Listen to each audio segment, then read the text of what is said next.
അസ്സലാമു അലൈക്കും വറഹ്മത്തുള്ളാഹി തആല വബറകാതുഹു. അന്ന് ബുഷിയുടെ അടുത്തേക്ക് അതാ അൻഷിഫ് വരുന്നു. ശരിക്കും പഴയ പോലെയല്ല, അദ്ദേഹത്തിൻ്റെ ഭാവത്തിലും നോട്ടത്തിലേക്ക് നല്ല മാറ്റമുണ്ട്. ശരിക്കും ബുഷി ഒന്ന് ഞെട്ടി. ബുഷി, നീ എന്താ വിട്ടൊഴിഞ്ഞു പോകുന്നത്? ഏയ് ഒന്നുമില്ല. ബുഷി ഇങ്ങ് വന്നേ എൻ്റെ അടുത്തേക്ക്. എന്താ? അവൾ ഒരിക്കൽ പോലും തൻ്റെ ഭർത്താവ് ആ രീതിയിൽ ഒന്നും സംസാരിച്ചിട്ടില്ല. അതുപോലെ തന്നെ അതുപോലുള്ള പ്രവൃത്തികളും അദ്ദേഹത്തിൽ ഉണ്ടായിട്ടില്ല. ഇന്നിപ്പോൾ ഇതെന്തു പറ്റി? അവൾക്ക് തന്നെ എന്തെന്നില്ലാത്ത ഒരു ആശങ്ക. എന്നാൽ അവൾക്ക് തൻ്റെ ഭർത്താവിനെ കുറിച്ചുള്ള വിചാരങ്ങളെക്കുറിച്ചുള്ള ചിന്തയേ ഇല്ലായിരുന്നു. വിവാഹം കഴിഞ്ഞ ആദ്യം നാൾ മുതൽ അങ്ങനെയൊക്കെ ചെറിയ രീതിയിൽ ഓരോ ഓർമ്മകളൊക്കെ ഉണ്ടായിരുന്നു. പക്ഷേ പിന്നീടതങ്ങോട്ട് മറഞ്ഞു പോയിരുന്നു, അതങ്ങ് മാഞ്ഞു പോയിരുന്നു. അല്ലെങ്കിലും ഉള്ളവർക്കല്ലേ അതിൻ്റെ ആഗ്രഹം ഉണ്ടാവുള്ളൂ. ഇത് ബുഷിക്കെന്താ, അവളുടെ ജീവിതത്തിലൊന്നും സംഭവിച്ചിട്ടില്ല. അവളിപ്പോഴും ഫ്രഷ് കുട്ടി തന്നെയാണ്. എന്നാൽ അതാ അന്നവൻ അടുത്തേക്ക് അടുക്കുമ്പോൾ ബുഷിക്ക് എന്തൊക്കെയോ തോന്നി. പഠിച്ചോനെ, ഇനിയിപ്പോൾ ഇതും അറിയുന്നില്ല. എന്നാൽ പെട്ടെന്ന് തന്നെ അതാ ഒരു ഫോൺ കോൾ. അവൻ ഫോൺ എടുത്ത് അതാ പുറത്ത്. ഹലോ പറയടാ, എന്തായി ഞാൻ പറഞ്ഞ ഐഡിയ ഒക്കെ? നീ അപ്പോഴേക്ക് വിളിച്ചില്ലേ? ശരിക്കും ബുഷി അത് കേട്ടു. അതെ, ഇത് മറ്റവൻ്റെ ബുദ്ധി തന്നെയാണ്. അല്ലാതെ ഒരിക്കൽ പോലും എൻ്റെ ഭർത്താവ് വികാരങ്ങളില്ലാത്ത ആ മനുഷ്യൻ എൻ്റെ അടുത്തേക്ക് നീങ്ങി വരില്ല. ഇത് വെറും അഭിനയമാണോ എനിക്കറിയുന്നില്ല. അതോ എന്നെ പാട്ടിലാക്കാനുള്ള... അവൾ ഒരു നിമിഷം വിചാരിച്ചു, എന്തായിരിക്കും? അവൾ പതുക്കെ ആ ബെഡിൽ നിന്ന് എഴുന്നേറ്റു. എന്നാൽ ബാൽക്കണിയുടെ ആ ഭാഗത്തേക്ക് അതാ അവൻ പോയിരുന്നു. കർട്ടനുണ്ടായതുകൊണ്ട് പെട്ടെന്ന് കാണില്ല. അവരുടെ സംസാരം ശ്രദ്ധിച്ചു. ഹലോ, ആ എന്താ, നീ പറഞ്ഞ പോലൊക്കെ ഞാൻ ചെയ്യുന്നുണ്ട്. ആ അതെ അതെ, ഓക്കെ ഓക്കെ ഓക്കെ, യെസ്. പെട്ടെന്ന് തന്നെ ഫോൺ കട്ട് ചെയ്ത് തിരിച്ചു വരുന്നത് കണ്ടപ്പോൾ ബുഷി വേഗം വന്ന് കട്ടിലിൽ അറിയാത്ത പോലെ കിടന്നു. ബുഷി ഉറങ്ങിയോ? ഏയ് എന്താ ഇത്? ബുഷി എഴുന്നേൽക്ക് വേണേ. ഉറങ്ങി. അപ്പോൾ തന്നെ അവൻ നേരെ വിളിച്ചു സിനാന്. അവളൊക്കെ ഉറങ്ങിപ്പോയി, നീ പറഞ്ഞിട്ട് കാര്യമില്ല. എട ചങ്ങായി, അവളെ ഉണർത്താൻ എത്ര നല്ല പരിപാടികളുണ്ട്. ഒരു പെണ്ണിനെ ഉണർത്താനാണ് ഇത്ര വലിയ പണി. എന്താ ഞാൻ വരണോ ഉണർത്താൻ? എന്നാൽ അവൻ പറഞ്ഞു, മിക്കവാറും അത് വേണ്ടി വരുന്ന തോന്നുന്നു. അല്ലാതെ ഞാൻ ഉണർത്തിയിട്ട് ഇവള് ഉണരുമെന്ന് തോന്നുന്നില്ല. ശരിക്കും അത് ബുഷി കേട്ടു. റബ്ബേ, എൻ്റെ ഭർത്താവ് ഇത്രയും വിഡ്ഢിയാണോ? മറ്റൊരാൾക്ക് വേണ്ടി എന്നെ ഉണർത്താൻ വരെ ചാൻസ് കൊടുക്കുകയാണെന്ന് തോന്നുന്നു. അവൾ അഭിനയിച്ച് വീണ്ടും തിരിഞ്ഞു കിടന്നു. ബുഷി ബുഷി എന്താ ഇത്? അവളുടെ കാലുകളിൽ പതുക്കെ അവൻ അടിച്ചു. ഒരു നിമിഷം അവൾക്ക് തോന്നി, റബ്ബേ ചൂരലെടുക്കുമോ, അതാണ് പേടി. എന്നാൽ വോയിസ് വന്നുകൊണ്ടിരിക്കുന്നു. എടാ, പിന്നെ അവളുടെ പെണ്ണുങ്ങളെ ഉണർത്താൻ എനിക്ക് അറിയില്ല വെച്ചാൽ അത്രക്കും നീ ഒരു മണ്ടനായി പോയല്ലോ. ലൈംഗികപരമായിട്ട് ഓക്കെ, കഴിയില്ലെങ്കിൽ കൈകൾ കൊണ്ടും എന്തൊക്കെ തൊട്ടാൽ അവർ ഉണരും. എന്തൊക്കെ തന്നെയാലും നമ്മൾ ജസ്റ്റ് ഒന്ന് സ്പർശിച്ചാൽ തന്നെ അവർ ഉണരുമല്ലോ. ഒന്ന് ചെല്ലുക. എന്താ നീ ഇങ്ങനെ? പിന്നെ നമ്മുടെ ട്രീറ്റ്മെൻറ്റ് കംപ്ലീറ്റ് ആക്കണമെന്നുണ്ടെങ്കിൽ നീ അവളൊന്ന് മയക്കിയെടുക്കുക തന്നെ വേണം കേട്ടോ. എന്ത് തന്നെയാലും വേണ്ടില്ല. ശരിക്കും ഓരോ വോയിസുകളും ബുഷി കേൾക്കുന്നു. എടാ എനിക്കറിയില്ല, ഈ പെണ്ണിൻ്റെ കേസൊന്നും എനിക്കറിയില്ല. എടാ നീ അവളുടെ ചെവിയുടെ ഭാഗത്തേക്ക് പോയിട്ട് പതുക്കെ ഒന്ന് ഒരു ഉമ്മ എങ്ങനെ കൊടുത്ത്. ഓ അങ്ങനെ അതൊക്കെ ഉണ്ടോ? എൻ്റെ പൊന്നാരെൻ്റെ ചങ്ങായിയെ, നീ എന്തിനാ കല്യാണം കഴിച്ചത്? ഞാൻ പറഞ്ഞില്ലേ ഓളെ ശരിയാക്കി തരാമെന്നുള്ളത്. നീ ഒന്ന് പോടാ. അതൊന്നും അവൾക്കും അറിയില്ല, എനിക്കും അറിയില്ല. എനിക്കൊന്നും അതിനെക്കുറിച്ച് ഒന്നും അറിയില്ല, അവൾക്കും അറിയില്ല. ഞങ്ങൾക്ക് അതിനെ ചിന്താഗതിയില്ല. അതെ, നിനക്ക് ചിന്താഗതി ഇല്ലെങ്കിൽ നിൻ്റെ പെണ്ണ് ചിന്താഗതി വരുന്ന ടീമാണ്. പക്ഷെ നീ ചിന്തിപ്പിക്കണം, നീ അതിനുള്ളൊരു അവസരം കൊടുത്തെങ്കിലല്ലേ. എന്നാൽ സിനാൻ്റെ ഓരോ വാക്കുകളും കേട്ട് അതാ ആ വിഡ്ഢിയായ ഭർത്താവ് അവളെ തഴുകി തലോടുകയാണ്. ബുഷിക്കറിയാമായിരുന്നു ഇതൊരിക്കലും തൻ്റെ ഭർത്താവ് കണ്ടറിഞ്ഞ് നേരിട്ട് ചെയ്യുന്ന ഒന്നല്ല. തൻ്റെ ഭർത്താവ് അത് ആരുടെയൊക്കെയോ കേട്ട് ആരുടെയോ സമ്മർദ്ദം മൂലം ചെയ്യുകയാണ്. പഠിച്ചോനെ, എന്തൊരു കഷ്ടമാണിത്. ബുഷി ഓരോന്ന് മനസ്സിൽ വിചാരിച്ചു. പഠിച്ചോനെ, ഇയാൾ കൂടെ ജീവിക്കാത്തതന്നെ നല്ലത്. ആ ഉമ്മ എന്തിനു വേണ്ടിയിട്ടാണ് ഇങ്ങനെ കല്യാണമൊക്കെ കഴിപ്പിച്ചത്? ഇതിപ്പോൾ സിനാനും പറയുന്ന പോലെയാണ് ഇയാൾ ചെയ്യുന്നത്. എനിക്ക് നാണം വരുന്നു. എനിക്ക് ആകെപ്പാടെ ദേഷ്യമാണ് വരുന്നത്. നാളെ തന്നെ വീട്ടിലേക്ക് ഇറങ്ങിപ്പോന്നാലാ? അതിനിപ്പോൾ എന്താ, ഉമ്മാനോട് വിളിച്ചവരൊന്നും പറഞ്ഞില്ലേ? ഉമ്മാൻ്റെ കൂടെ പോയി വീട്ടിലൊക്കെ പോയിട്ട് എനിക്കത് പറഞ്ഞു കൊടുക്കണം, ഇത് പറഞ്ഞു കൊടുക്കണം, ഭർത്താവ് പറയുന്ന അനുസരിക്കണം എന്നൊക്കെ പറഞ്ഞിട്ട്. എനിക്കറിയാം എന്തൊക്കെയോ കള്ളത്തരങ്ങൾ ചതികളുണ്ട് വരുതിയിൽ, ഉറപ്പാണ്. ബുഷി, എന്താ മോളെ ഇങ്ങനെ കിടക്കുന്നത്? നീ എന്താ എന്നെ മനസ്സിലാക്കാത്തത്? നമുക്ക് കുഞ്ഞുങ്ങളൊന്നും വേണ്ടേ? നിൻ്റെ ഇഷ്ടത്തിന് ഞാനിങ്ങനെ നിന്നിട്ടാണ് നിനക്കിങ്ങനെ. ബുഷി, ദയവായി ഒന്ന് എണീക്ക്. പിന്നെ ഞാൻ ഒരു കാര്യം പറയട്ടെ, നാളെ തന്നെ രാവിലെ തന്നെ ഹോസ്പിറ്റലിൽ പോകണം കേട്ടോ. ഞാൻ എന്തായാലും വേറൊരു ഹോസ്പിറ്റൽ കണ്ടുപിടിച്ചിട്ടുണ്ട്. നീ വിചാരിച്ച രീതിയിൽ കാര്യങ്ങളൊന്നും അവിടെ ഉണ്ടാവില്ല. എന്നാൽ ബുഷി അഭിനയിച്ച് തന്നെ കിടന്നു. Bushy please. എന്താ ബുഷി? എന്നാലും ഉണ്ടാവുമല്ലോ ആണുങ്ങൾ. ഒന്നുമില്ലെങ്കിൽ ഉറങ്ങിയ പെണ്ണിനെങ്കിലും ഒരു ചുംബനെങ്കിലും, അതുപോലും അയാളുടെ ഭാഗത്ത് നിന്നില്ല. ഇത് എന്താണ് മറ്റവൻ പറഞ്ഞു കൊടുക്കുന്നത് അതുപോലെ. ശരിക്കും ബുഷിക്ക് ദേഷ്യവും സങ്കടവും ഒരുമിച്ച് വന്നു. അവൾ ഒന്നും അറിയാതെ അവിടെ കിടന്നു, അറിയാത്ത രീതിയിൽ. എന്നാൽ കുറച്ച് കഴിഞ്ഞപ്പോൾ വീണ്ടും കോള്. എന്താടാ, വല്ലതും നടന്നോ? എന്തായി? എന്താ നിനക്കെന്താ ശരിക്കും പ്രോബ്ലം? പെണ്ണിനെ ഒന്നും സെറ്റാക്കാൻ കഴിയണില്ലല്ലേ? ഞാൻ പറഞ്ഞില്ല അതൊക്കെ ഞാൻ റെഡിയാക്കി തരുന്നത്. നിനക്കിപ്പോൾ കുഞ്ഞല്ലേ വേണ്ടത്? നിൻ്റെ ജീവിതത്തേക്ക് ഒരു കുഞ്ഞ് വേണം അല്ലേ? പക്ഷേ നീ ട്രീറ്റ്മെൻറ്റിന് വരാതപ്പോൾ ഞാൻ എന്ത് ചെയ്യാനാ? കുത്തിയെടുത്ത് കണ്ട് വെച്ചാലൊക്കെ മതി. പക്ഷേ അത് നിനക്ക് താല്പര്യമില്ലല്ലോ, താല്പര്യമില്ലാത്ത വിഷയമാണല്ലോ. ഓക്കെ. പിന്നെ ഞാൻ ഒരു കാര്യം പറയാം, വെറും ഭാര്യയുടെ ഇഷ്ടത്തിന് മാത്രം നമ്മൾ നിൽക്കരുത്. നമ്മൾ ആണുങ്ങളാകുമ്പോൾ അതിൻ്റേതായിട്ടുള്ള കുറച്ച് ധൈര്യം ശക്തിയൊക്കെ വേണം. അതായത് എൻ്റെ പെണ്ണ് അവളെപ്പോഴും വിളിക്കും എന്നെ, ഒന്ന് വായിക്കാം, അത്ര ദിവസം അയക്കാം, മോന് ചോദിക്കും നിൽക്കുക എന്നൊക്കെ പറഞ്ഞിട്ട്. ഞാൻ പറയും എന്നെ അങ്ങനെ കിട്ടില്ല, എനിക്ക് ഡ്യൂട്ടി ടൈമൊന്നും ഒഴിവാക്കി എനിക്ക് പോരാൻ പറ്റില്ല. എനിക്ക് തോന്നുമ്പോൾ ഞാൻ വരും, അല്ലാതെ നിൻ്റെ ഇഷ്ടത്തിന് ഇങ്ങനെ അഴിഞ്ഞാടെ എന്നെക്കൊണ്ട് കിട്ടില്ല. അവൾ പറയും ടൂറ് പോകുന്നില്ല, അങ്ങോട്ട് പോകുന്നില്ല, എങ്ങോട്ട് പോകുന്നില്ല എന്നൊക്കെ പറയും. ഞാൻ പറയും എനിക്കൊഴിവില്ല. പിന്നെടാ എന്താ, നമുക്കൊരു താല്പര്യം വേണ്ടേ? നമുക്ക് താല്പര്യമുള്ള പെണ്ണുങ്ങളുടെ കൂടെയല്ലേ നടക്കാൻ പറ്റുള്ളൂ. ശരിക്കും ഭാര്യയുണ്ട്, മകനൊക്കെ ഉണ്ട്, ഓക്കെയാണ്. പക്ഷേ എനിക്ക് എന്തെന്നറിയില്ല, ഒരു താല്പര്യക്കുറവാണ് അവളോട്. അതുകൊണ്ട് ഞാൻ അവളെ വരച്ച വരമ്പല നിർത്തിക്കണം. നീയും അതുപോലെ ചെയ്യണം. നീ നിൻ്റെ പെണ്ണിനെ വരച്ച വരമ്പല നിർത്തണം. അല്ലഞ്ഞാൽ ഈ പെണ്ണുങ്ങൾ തലയിൽ കയറും, മനസ്സിലായല്ലോ? ശരിക്കും നല്ല മട്ടത്തിന് അവളെ പറഞ്ഞ് സോപ്പിട്ട് നിർത്തണം. ഓക്കെ? നാളെ എന്തായാലും വേണ്ടില്ല, ഉറപ്പായിട്ടും നീ ഹോസ്പിറ്റലിൽ ഹാജരായിരിക്കണം. നീ അകത്താണോ? അതെ, ബെഡിലാണ്. ഇവിടെ പൊട്ട അവൾ കേൾക്കുന്നുണ്ടെന്ന് ഇറങ്ങി വന്നേ. അവൻ നേരിയതാ ബാൽക്കണിയിലേക്ക് ചെന്നു. അതെ, നാളെ ഞാൻ ഹോസ്പിറ്റലിലേക്ക് ചെല്ലണ കാര്യം നീ ഒരിക്കലും മിണ്ടി പോരുത്. അവളെ കൂട്ടിക്കൊണ്ടുവരണം. ഓക്കെ? അതിനുള്ള ട്രീറ്റ്മെൻറ്റും കാര്യങ്ങളൊക്കെ കൊടുക്കുക. ഫസ്റ്റ് ഒരു ഇഞ്ചക്ഷൻ കൊടുക്കുക. ആ ഒരു ഇഞ്ചക്ഷന് എന്തായാലും മയക്കാനുള്ളതാണ്. പിന്നെ ബാക്കി പണികൾ നമുക്ക് ചെയ്യാം. എനിക്ക് തോന്നുന്നു നിൻ്റെ കുഞ്ഞുങ്ങൾ ഇഷ്ടമല്ല, നിന്നെ ഇഷ്ടമല്ല, അതാണ്. അല്ലെങ്കിൽ ഇപ്പോൾ ആരെങ്കിലും അത് വേണ്ടാന്ന് വെക്കുമോ? ഒന്നുമില്ലെങ്കിൽ ഡോക്ടറല്ലേ. നിൻ്റെ കുഞ്ഞിനെ അവൾക്ക് ഇഷ്ടമല്ല, അതാണ് സംഭവം, വേറെ ഒന്നുമല്ല. എന്തായാലും നാളെ നിർബന്ധിച്ച് കൊണ്ടുവരണം കേട്ടോ. നീ നാളെ ഹോസ്പിറ്റലിലേക്ക് അവളെ കൊണ്ടുവന്ന ഒരു ആണാണെന്ന് തന്നെ ഞാൻ ഉറപ്പിക്കും, ഉറപ്പാണ്. അല്ലാന്നുണ്ടെങ്കിൽ പെണ്ണിൻ്റെ കൂടെ നടക്കുന്നൊരു പെണ്ണാലിയെ ഞാൻ കണക്കാക്കും. നോക്കിക്കോ. ശരിക്കും സിനാൻ്റെ വാക്കുകൾ കേട്ട് അതാ അൻഷിഫ് ശരിക്കും ഞെട്ടി. അതെ, എനിക്കിപ്പോൾ എന്താ ആണത്തത്തിന് കുറവ്? ഞാനാണ് തന്നെയല്ലേ. എന്നാൽ അന്ന് രാത്രി അവൻക്ക് അല്പം ദേഷ്യമായിരുന്നു ബുഷിയോട്. ബുഷി നല്ല ഉറക്ക്, എൻ്റെ ടെൻഷനുകളും കാര്യങ്ങളും ഒന്നും അറിയുന്നില്ല. ശരിക്കും അത് അവൻ എന്നെ ആണത്തമില്ലാത്തവൻ എന്ന് വരെ പറയുവാൻ തുടങ്ങി. അതെ, ഇനിയും ഞാൻ ബുഷിയുടെ ഇഷ്ടത്തിന് കൂട്ടു നിൽക്കില്ല. എനിക്കറിയില്ല, അവളുടെ പല കാര്യങ്ങളും ഞാൻ അവോയ്ഡ് ചെയ്തിട്ടുണ്ട്. ഇന്ന് വേണ്ട, നാളെ പോവാം, മറ്റന്നാളെ പോവാം, അങ്ങനെ പറഞ്ഞ് ശരിക്കും അവളെന്നെ പറ്റിക്കുകയായിരുന്നു.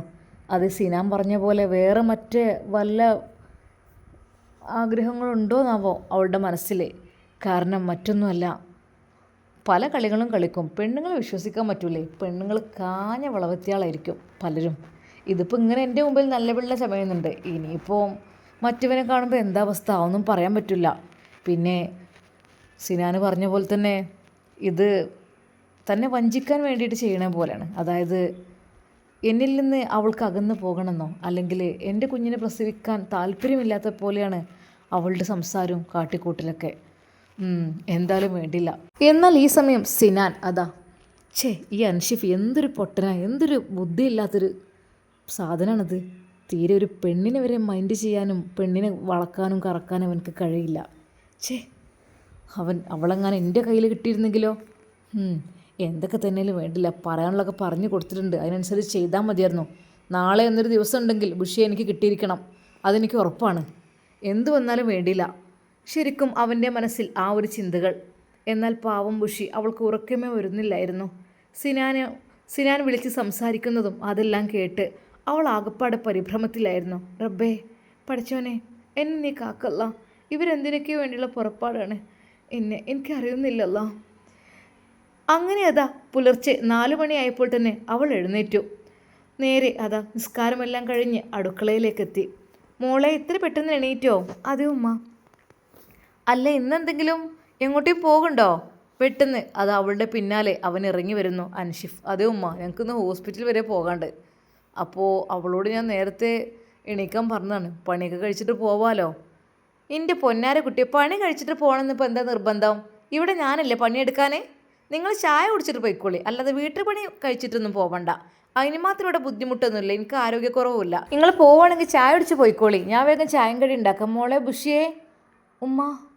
ബുഷിയുടെ മുഖത്ത് വല്ലാത്തൊരു ഭയമുണ്ടായിരുന്നു. മോളെ, ഇന്ന് എന്താ ഉമ്മ ഉണ്ടാക്കി തരേണ്ടത്? ഉമ്മ, ഞാൻ ഉണ്ടായിക്കോളാം. അല്ല മോളെ, നിങ്ങളെന്താ ഹോസ്പിറ്റലിൽ പോകണമെന്ന് പറഞ്ഞോ? എവിടേക്കാണ് പോകുന്നത്? മോനെ, എടാ, എങ്ങോട്ടാണ് പോകുന്നത്? അത് എൻ്റെ ഒരു ഗൈനക്കോളജിസ്റ്റിൻ്റെ അടുത്തേക്കാണ് പോകുന്നത്, എൻ്റെ പരിചയക്കാരൻ. ആരെ? ഏത് ഡോക്ടറാ? അത് ഡോക്ടർ ജാസ്മിൻ ഡോക്ടറാണ്. അവരുടെ ഭർത്താവും ഗൈനക്കോളജിസ്റ്റ് തന്നെയാണ്, ജാഫർ. ആ, അത് ശരി. എന്നാൽ പിന്നെ എന്തിനു പ്രത്യേകിച്ച്? ഒന്നുമില്ലമ്മ, ഈ കുട്ടികൾ ഇതിനെക്കുറിച്ച് വൈകിപ്പിക്കണ്ടെന്നിങ്ങനെ പറയുമ്പോഴേ. ആ, ആയിക്കോട്ടെ, നല്ലൊരു തുടക്കമായിട്ടത്. മോളെ ബുഷിയേ, എന്നാൽ മോളൊന്നും എടുക്കണ്ട, ഉമ്മ വേഗം ചായം കടി ഉണ്ടാക്കുക, നിങ്ങൾ കുടിച്ച് പോയിക്കോളി, നേരെ ഇനി വൈകണ്ട. എന്നാൽ ബുഷി ദയനീയമായി ഉമ്മയെ നോക്കി. ഉമ്മ, എനിക്ക് അതൊന്നും. എന്താ മോളെ, മോൾക്ക് ഇഷ്ടമല്ലേ അങ്ങനെയൊന്നും? ഉമ്മ, എനിക്ക് ഇഷ്ടമല്ല ഉമ്മ, എനിക്ക് അങ്ങനെയൊന്നും ചെയ്യുന്ന ഇഷ്ടമല്ല. പിന്നെന്താ മോളെ ചെയ്യുക? എൻ്റെ മോൻക്ക് അതിനുള്ള ശേഷിയില്ല, ഞാൻ ഇപ്പം എന്താ ചെയ്യുക? കൊത്തിയെടുത്ത് കണ്ടെങ്കിലും ചെയ്യാന്നുള്ളത് തന്നെയല്ലേ, അങ്ങനത്തെ തന്നെയല്ലേ എല്ലാവരും ചെയ്യൽ. ഉമ്മ, അത്. എന്നാൽ പെട്ടെന്ന് അതാ അവൻ അങ്ങോട്ട് കടന്നു വന്നു. എന്താടി? എന്താ എനിക്ക്? തലേ ദിവസം സിനാൻ പറഞ്ഞ കാര്യങ്ങൾ അതാണ് ഓർത്തത്. എന്താ നിനക്ക് എന്തിൻ്റെ കേടാ? ഞാൻ നിന്നോട് പല തവണയായി പറയുന്നു എനിക്ക് എൻ്റെ കുഞ്ഞിനെ വേണമെന്ന്. പക്ഷെ നീ എന്താ ഇങ്ങനെ? നീ എന്താ എന്നോട് സഹകരിക്കാത്തത്? എനിക്കും വേണ്ടേ ഒരു ജീവിതം? എനിക്കും ഉണ്ടാവില്ലേ ഒരു കുഞ്ഞിനെ കിട്ടാൻ ആഗ്രഹം? എനിക്ക് എൻ്റെ ജീവിതത്തിലേക്ക് ഒരു തണി വേണ്ടേ? ഇതിനൊക്കെ ഒരു അവകാശം വേണ്ടേ? നീ എന്തെന്നോട് സഹകരിക്കാത്തത്? ശരിക്കും അവൻ്റെ വാക്കുകൾ കേട്ടപ്പോൾ ബുഷി ഭയന്നു. കാരണം അവൻ്റെ അടുത്ത് നിന്ന് തല്ല് കിട്ടാറുണ്ട് ഇപ്പോൾ. അതുകൊണ്ട് തന്നെ അവൾ ഉമ്മയുടെ പിന്നിലേക്കായിട്ട് മറഞ്ഞു നിന്നു. മാറി നിൽക്കും മങ്ങൾ, ഓളോടൊന്ന് പറഞ്ഞ് മനസ്സിലാക്കി കൊടുത്തു നോക്കി. ഉമ്മ, എന്തിനു വേണ്ടിയിട്ടാണ് ഉമ്മ ഇന്ന് എത്രമാത്രം അവൾ കഷ്ടപ്പെടുത്തണേ? എത്ര പ്രാവശ്യമായി? ഇന്നെങ്കിലും അവൾക്ക് എന്നോടൊന്ന് സഹകരിച്ചൂടെ? മോനെ, അതൊക്കെ ഞാൻ പറഞ്ഞ് മനസ്സിലായിക്കോളാം. എൻ്റെ പണി എന്താ വെച്ചാൽ നോക്കേ. എത്ര മണിക്കാണ് പോകണത്? 8 മണിക്ക്. ഇത് വേറൊരു ദൂരെയുള്ള ഹോസ്പിറ്റലിലേക്കാണ്. കുറച്ച് നേരത്തെ എത്തി 1/2 മണിക്കൂറെങ്കിലും മുമ്പ് അവിടെ പോയി ബുക്ക് ചെയ്യണം, അല്ലാതെ വിളിച്ച് പറഞ്ഞാലൊന്നും പറ്റൂല. അത് അവർ നിങ്ങൾക്ക് അറിയായിട്ടാണ്. ജാസ്മിൻ ഡോക്ടർ എന്ന് വെച്ചാൽ കുറച്ച് സീനിയറാണ്, അവർ കുറച്ച് സ്ട്രോങ്ങും ആണ്. പക്ഷേ അവർ എന്ത് ചെയ്താലും വളരെയധികം സക്സസ് ആണ്. ഒന്ന് ആലോചിച്ച് നോക്കിക്കേ. ഒന്നും നമുക്ക് പറഞ്ഞ് മനസ്സിലാക്കി കൊടുത്തൂടെ? എന്നിട്ട് ഇങ്ങനെ ഇടങ്ങാറാക്കണേ? ഞാനെന്താ ഇവിടെ ഒരു പാഴ്വസ്തുവോ? ഞാൻ പറഞ്ഞ ഒരു വിലയില്ല, നിങ്ങൾ പറയുന്നൊക്കെ നടക്കുക.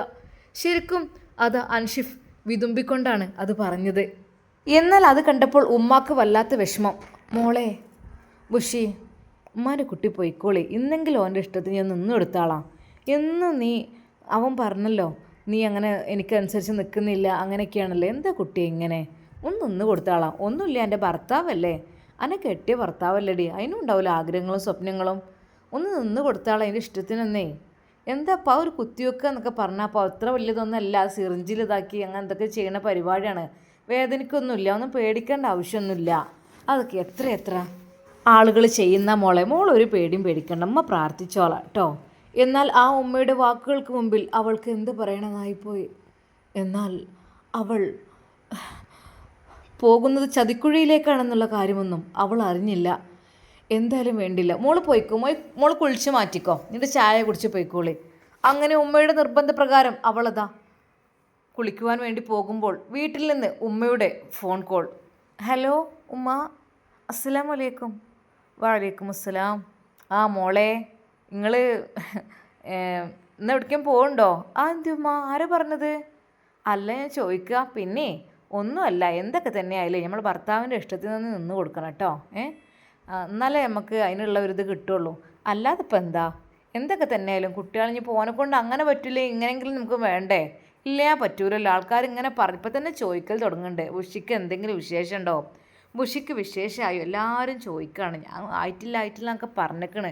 വേങ്ങടെ ആയി കിട്ടിയാൽ അതന്നെയല്ലേ നല്ലത്. മോള് വേഗം പൊയ്ക്കോളിട്ടോ. ആയിക്കോട്ടെ ഉമ്മ. എന്നാൽ അവൾക്ക് തോന്നി, എങ്ങനെ ഇപ്പോൾ ഉമ്മ ഇതറിഞ്ഞു? ഞാൻ ഒരിക്കലും ഉമ്മയോട് ഇത് പറഞ്ഞിട്ട് പോലും ഇല്ലല്ലോ. അത് ഇന്ന് ഈ സമയത്ത് പോകുന്ന കാര്യം എങ്ങനെ അറിഞ്ഞു? എന്നാൽ അപ്പോഴേക്കും അതാ അൻഷിഫ് അവളുടെ ഉമ്മാക്ക് വിളിച്ചിരുന്നു ഒന്ന് സപ്പോർട്ട് കൊടുക്കാൻ വേണ്ടിയിട്ട്.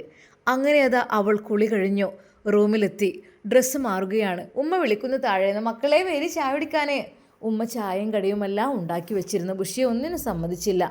അവൾ ടേബിളിൻ്റെ അടുത്തിരുന്ന്, ഉമ്മയും വരി, മോളെ ഞാൻ കഴിച്ചോളൂ, നിങ്ങൾ പോളുള്ളവരല്ലേ, നിങ്ങൾ വേഗം കഴിച്ചോളി. അങ്ങനെ അത് അവർ രണ്ടുപേരും ഭക്ഷണം കഴിക്കുന്നു. ബുഷിക്ക് ഭക്ഷണം അങ്ങോട്ട് ഇറങ്ങുന്നില്ല. കാരണം അവൾക്ക് തോന്നുന്നു, പഠിച്ചവനെ എന്നെ ആരും ചതിക്കുമോ എനിക്കറിയുന്നില്ല. പക്ഷെ ഇത് പറഞ്ഞത് അവന് ഭയമുള്ള ബന്ധമൊന്നും ഉണ്ടാവില്ല എന്ന് പറഞ്ഞിരുന്നു. എന്നാൽ എനിക്കൊരു പേടി തോന്നണല്ലോ. അങ്ങനെ അതാ അവർ ഭക്ഷണം കഴിച്ച് ബുഷി മുടിയെല്ലാം വാർന്ന് കെട്ടി നല്ല രീതിയിൽ ഹിജാബൊക്കെ ധരിച്ച് ചുരിദാറിൻ്റെ കൂടെ നല്ല രീതിയിൽ ഷാൾ ചുറ്റിയിട്ടായിരുന്നു അവൾ ഹിജാബ് സെറ്റാക്കിയിരുന്നത്. ഒരു മുടി പോലും കാണിക്കാത്ത പെൺകുട്ടിയാണ് അവൾ. അങ്ങനെ അതാ അവൻ്റെ കൂടെ കാറിലേക്ക് അവൾ കയറുമ്പോൾ ഉമ്മയെ ഒരു വട്ടം കൂടി നോക്കി. ഉമ്മ പോയിട്ട് വരാട്ടെ, അസ്സലാമു അലൈക്കും. വലൈക്കും അസ്സലാം. പഠിച്ചോനെ, എൻ്റെ കുട്ടികളെ ആഗ്രഹം നീ സാധിപ്പിച്ച് കൊടുക്കല്ല. ഉമ്മ ദുആ ചെയ്തു. അങ്ങനെ അതാ അവർ രണ്ടുപേരും ഹോസ്പിറ്റൽ ലക്ഷ്യമാക്കി പോകുന്നു. അൻഷിഫ് കാര്യമായിട്ടൊന്നും മിണ്ടുന്നില്ല. അവളാണെങ്കിൽ അവൾക്കാകപ്പായ ടെൻഷന്. പഠിച്ചോനെ എന്തായി തീരും, എന്തായാലും വേണ്ടില്ല. അവൾ രണ്ടും കൽപ്പിച്ച് അതാ ഫോൺ എടുത്തു. നേരെ ഷാമിലിനൊരു മെസ്സേജ് അയച്ചു. ഞങ്ങൾ ഹോസ്പിറ്റലിലേക്ക് പോവുകയാണ്. ഹോസ്പിറ്റലിൻ്റെ പേരും അവൾ എഴുതി വിട്ടു. ഷാമിൽ, നീ എന്താ ആർക്കും മെസ്സേജ് അയക്കുന്നത്? ഏയ് ഒന്നുമില്ല, വാട്സപ്പ് വെറുതെ. ഫോണൊക്കെ അവിടെ വെച്ചേ. അതെ, ബാക്കിയൊന്നും എഴുതാൻ അയാൾ സമ്മതിച്ചില്ല. ഹോസ്പിറ്റലിലേക്ക് പോവുകയാണെന്ന് മാത്രം. അപ്പോഴേക്കും അവൾ പെട്ടെന്നത് ഡിലീറ്റ് ചെയ്യുകയും ചെയ്തു. കാരണം ഫോണ് എടുത്തൊരു പക്ഷേ നോക്കും. എടുത്ത് നോക്കിയാൽ തല്ല് കിട്ടുന്നുള്ള കാര്യം ഉറപ്പാണ്. എന്തേ ഫോണ് കളിക്കണേ? യാത്ര ചെയ്യുമ്പോൾ ഫോണ് കളിക്കണ്ട, അതിങ്ങ് തന്നെ. അവളുടെ കയ്യിൽ നിന്ന് അവൻ പിടിച്ചു വാങ്ങി. ഒരു നിമിഷം ഷാമിലിൻ്റെ മെസ്സേജ് തിരിച്ചു വരുമോ എന്നവൾ ഭയന്നു. അല്ലാ റബ്ബേ, തിരിച്ചു വന്നാൽ എന്തായിരിക്കും? പഠിച്ചവനെ വീണ്ടും ആ ഫോൺ എറിഞ്ഞ് പൊട്ടിച്ച് എന്നെ തല്ലിക്കൊല്ലുന്നുള്ള കാര്യം ഉറപ്പാണ്. പഠിച്ചവനെ, ഷാമിലിനെ എൻ്റെ ബുദ്ധിമോശം കൊണ്ട് ഞാൻ അവനക്ക് മെസ്സേജ് അയച്ചു. റബ്ബേ, ഹോസ്പിറ്റലിൽ പോവുകയാണെന്ന് പറഞ്ഞിട്ട്, പക്ഷേ ഇന്നിപ്പോൾ എന്താ ചെയ്യുക എനിക്കറിയുന്നില്ല. അല്ലാ, ഞാനിപ്പോൾ എന്താ ചെയ്യുക? അവൾ പടച്ച റബ്ബിനോട് ദുആ ചെയ്തു. ഒന്നുകൊണ്ടുമല്ല, എനിക്ക് അവനുണ്ടാകുമ്പോൾ ഒരു ധൈര്യമാണ്, അതാണ്, അല്ലാതെ വേറെ ഒന്നിനുമല്ല. എന്നാൽ അൻഷിഫ് പ്രാഗിക്കൊണ്ട് പറഞ്ഞു, ഏത് സമയം ഫോൺ എടുത്തൊരു മെസ്സേജും കളിയാണ്. അതെപ്പോഴും മാറിയിട്ടില്ല. തല്ല് കിട്ടലിന് കുറവ് ഇപ്പോഴും ഞാൻ കുറക്കൂല കേട്ടോ. വേണ്ടാത്ത കളിച്ചാൽ എന്തുണ്ടെങ്കിലും അങ്ങനെ ഇങ്ങനെയൊക്കെ. നിങ്ങളെന്താ പറയുന്നത്? ഒന്നും പറയണ്ട. നിൻ്റെ കള്ളത്തിലൊക്കെ എനിക്ക് നന്നായിട്ടറിയാം, മനസ്സിലായല്ലോ. അവൾ മിണ്ടാതെ നിന്നു. അതെ, ഇയാളുടെ കൂടെ പേടിച്ച് അയാളുടെ കുഞ്ഞിനെയും പ്രസവിച്ച് ജീവിക്കാനായിരിക്കും എൻ്റെ വിധി. ആയിക്കോട്ടെ, എന്നാലും വേണ്ടില്ല, അയാളുടെ കുഞ്ഞായ മതി, വേറൊന്നും ആകാഞ്ഞാൽ മതിയായിരുന്നു. എന്നാൽ അവൻ ഫോണെടുത്തു. അതിനിടയ്ക്ക് ഡ്രൈവ് ചെയ്യുന്നതിനിടയിൽ ഫോണെടുത്ത് അതിൻ്റെ ലോക്ക് തുറന്നു. ലോക്കിടാൻ പാടില്ല, ലോക്കിട്ടാൽ ചീത്ത കിട്ടും. ഒരു നിമിഷം അവൻ ഫോണിലെ മെസ്സേജ് നോക്കിക്കൊണ്ട് ഡ്രൈവ് ചെയ്യുകയാണ്. പെട്ടെന്ന് അതാ അവൻ്റെ നിയന്ത്രണം ഒന്ന് തെറ്റി. അവരുടെ കാറിലേക്ക് അതാ ഒരു ലോറി വന്ന് ഇടിക്കുകയാണ്. ശക്തമായ ശബ്ദത്തോടു കൂടെ അയാളുടെ കയ്യിൽ നിന്ന് ആ ഫോൺ തെറിച്ച് വീണു. എന്നാൽ കാര്യമായിട്ടൊന്നും പറ്റിയില്ല. എന്തോ ഒരു വണ്ടിക്ക് നല്ല തകരാറുണ്ട്. അദ്ദേഹം ഒരു നിമിഷം എന്ത് ചെയ്യണമെന്നുള്ള അവസ്ഥയിലായിപ്പോയി. ബുഷി ഉറക്കെ കരഞ്ഞു, അല്ലാ രക്ഷിക്കണേ. ശരിക്കും അപ്പോഴേക്കും ആളുകൾ ഓടിക്കൂടി. അവർ രണ്ടുപേരെയും പുറത്തിറക്കി നേരെ അതാ ഹോസ്പിറ്റലിലേക്ക് പറഞ്ഞേക്കുന്നു. ശരിക്കും ആ ഒരു വണ്ടി കണ്ടാൽ ആളുകൾ ബാക്കിയാവില്ല എന്നുള്ള രീതിയിൽ. ബുഷിക്ക് കാര്യമായിട്ട് പരിക്കൊന്നും പറ്റിയിട്ടില്ല. പക്ഷേ അൻഷിഫിനെന്തോ തലക്കോ കൈകൾക്കോ കാലുകൾക്കൊക്കെ എന്തോ പറ്റിയിട്ടുണ്ട്. രണ്ടുപേരെയും ഹോസ്പിറ്റലിൽ പ്രവേശിപ്പിച്ചു. എന്നാൽ ഈ സമയം അതാ അൻഷിഫിൻ്റെ ഫോണിലേക്ക് കോള് വന്നുകൊണ്ട് നിൽക്കുകയാണ്. അത് മറ്റാരുമായിരുന്നില്ല, സിനാൻ. പുറപ്പെട്ടോ എന്ന് പറയുവാൻ വേണ്ടിയിട്ട്. എന്നാൽ അവരെ കൊണ്ടുപോയ ഒരുത്തൻ ആ ഫോൺ എടുത്ത്, ഹലോ, നിങ്ങൾ ഫോണിലേക്ക് വിളിക്കുന്ന ആൾ ആക്സിഡൻ്റ് ആയിട്ട് ഹോസ്പിറ്റലിൽ കൊണ്ടുപോയിട്ടുണ്ട്. ഏത് ഹോസ്പിറ്റൽ? അപ്പോൾ തന്നെ ഹോസ്പിറ്റലിൻ്റെ പേര് പറഞ്ഞു. ഓക്കെ. ശരിക്കും അവന് വല്ലാതെ അവൻ്റെ എന്തൊക്കെയോ പ്രതീക്ഷകളായിരുന്നു സിനാൻ്റെത്. ഇന്ന് നഷ്ടപ്പെട്ട ദേഷ്യത്തിൽ അവൻ എല്ലാം നശിപ്പിക്കും. ഒരു ദിവസം ഒന്ന് ശരിയായി വരുമ്പോഴേക്കും അപ്പോഴേക്കും അതിൽ വല്ല കാരണങ്ങളുണ്ടാവും. ഇന്ന് ആക്സിഡൻ്റാണ് സംഭവിച്ചിരിക്കുന്നത്. എന്നാൽ അതാ ബുഷിയുടെ ഫോണിലേക്ക് മെസ്സേജ് വരുന്നു. ബുഷിക്ക് ശരിക്ക് പരിക്ക് വല്ലാതൊന്നുമില്ല, എങ്കിലും അവൾക്ക് വല്ലാത്തൊരു ചെറിയ രീതിയിലുള്ള അപകടമൊക്കെ പറ്റിയിട്ടുണ്ട്. ഒരു നിമിഷം അവളുടെ ഫോണിലേക്ക് അതാ അവൻ്റെ മെസ്സേജ് വന്നിരിക്കുന്നു. അവൾ ആ ഫോൺ എടുത്ത് നോക്കി. ബുഷി ഏത് ഹോസ്പിറ്റലിലേക്ക് എന്തിനു പോകുന്നത്? എന്നാൽ അവൾ ഒരു നിമിഷം അവൾക്കൊന്നും പറയാൻ കഴിഞ്ഞില്ല. എന്നാൽ അപ്പോഴേക്കും ഒരാൾ ഫോണ് അവളുടെ കയ്യിൽ നിന്ന് വാങ്ങി. ഇതിപ്പോൾ ഏത് നമ്പറിലേക്ക് വിളിക്കും? പെട്ടെന്ന് അതാ ഒരു കോൾ അങ്ങോട്ട് വരുന്നു. ഹലോ, ഏത് ഹോസ്പിറ്റലിലേക്കാണ് ബുഷി പോകുന്നത്? ഒരു നിമിഷം, ഹലോ, നിങ്ങൾ വിളിച്ച ആളെ ഇപ്പോൾ ചെറിയൊരു ആക്സിഡൻറ്റ് പറ്റിയിട്ട് ഹോസ്പിറ്റലിലാണുള്ളത്. അവർ കാറിൽ സഞ്ചരിച്ചുകൊണ്ടിരിക്കുകയായിരുന്നു. അപ്പോൾ അവർക്ക് കാൾ അറ്റൻഡ് ചെയ്യാനൊന്നും കഴിയുന്നില്ല. അപകടത്തിൻ്റെ കാരണം എന്താണെന്ന് പറഞ്ഞാൽ ലോറി ഡ്രൈവർ ഒരിക്കൽ പോലും അതിന് ഉത്തരവാദിയല്ല എന്നാണ് പറയുന്നത്. കാരണം ഞാൻ നേർവഴിയാണ്, അവനാണ് എന്നെ വന്ന് ഇടിച്ചത്. അവൻ ഫോണിലേക്ക് അങ്ങനെ നോക്കി കൺട്രോൾ തെറ്റിയതാണ്. അതാണ് സംഭവം. അങ്ങനെയതാ അവരെ രണ്ടുപേരെയും ഹോസ്പിറ്റലിൽ പ്രവേശിപ്പിച്ചിരിക്കുന്നു. ഈ സമയം സിനാനും ഷാമിലും ഹോസ്പിറ്റലിലേക്ക് ഓടിയെത്തുകയാണ്. ഉമ്മമാരൊന്നും ഈ കാര്യം അറിഞ്ഞിട്ടേയില്ല. എന്തൊക്കെ തന്നെയായാലും എന്തായി തീരും ഇനി ഷാമിലിൻ്റെയും ബുഷിയുടെയും ഇനിയുള്ള ഭാഗങ്ങൾ നമുക്ക് കാത്തിരുന്ന് കാണാം. അതുവരേക്കും എല്ലാവർക്കും അസ്സലാമു അലൈക്കും വറഹ്മത്തുള്ളാഹി തആല വബറകാതുഹു.